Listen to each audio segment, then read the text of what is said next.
Hi, I'm Charlotte and this is the School of Pattern Cutting. What we've noticed over time is that our shawl collar tutorial is really popular and people seem to love it and we get lots of comments that it's helpful. So I thought, as it's such a nice collar to try and it's so versatile, I show you some different versions of it. Yeah. So this is our classic one. We've done a tutorial talking about design points, how to draft it and so on. So you can watch it, there's a list below.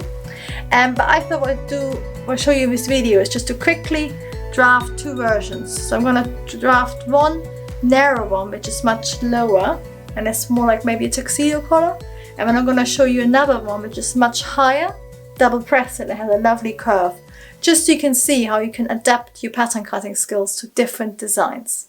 Okay, so let's get drafting.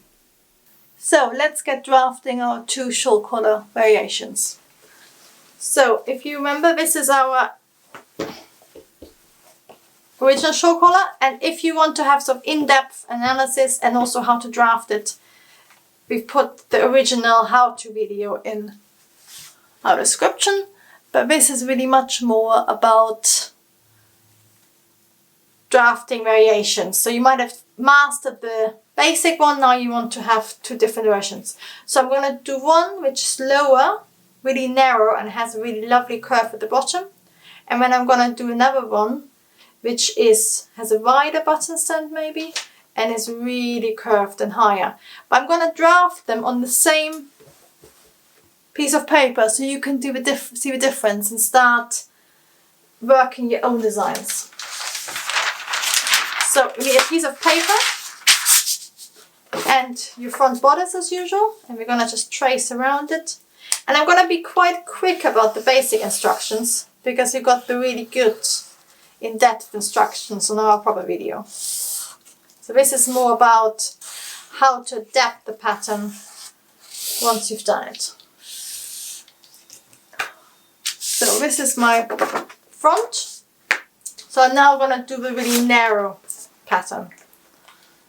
So I'm going to mark my button stand and I want just 1.5 centimeters. I'm going to draw it all in blue. So I'm going to have my bust start is roughly here, so I'm going to have a really low break point. So it's nearly at your natural waist. I'm going to connect it to my shoulder point and extend it by the length of my back neck, which is 7.5 centimeters in my case, but your neckline might be different, so don't just copy it, measure it. So 7.5, this is my back shoulder. I'm then going to go 1 centimeter towards the shoulder and curve it so it fits into my back neck, because if it's straight it's not going to fit as well. So that's my back neck, and I'm then going to draw in my center back height. So I want a really lovely narrow collar. So in this case I only want a height of 3 centimeters, so the whole collar is going to be 6 centimeters. And I'm going to start at a right angle as usual, so I get a lovely fold. So this is my center back, and then I want a lovely narrow curve, but I want to start at a really lovely round curve. So I'm gonna use this really curvy bit on my pattern master and draw in a curve. So it looks a bit like a tuxedo. I'm going to turn on its side so you can see it properly, the whole line, because it's so low. So I need to connect this point to this point. So I'm going to actually curve this a little bit less so I can get a lovely round line.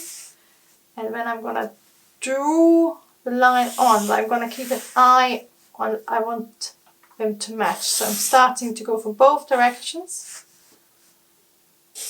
Yeah, so this is my first really narrow line, and I'm going to show you in contrast a really curved line, okay?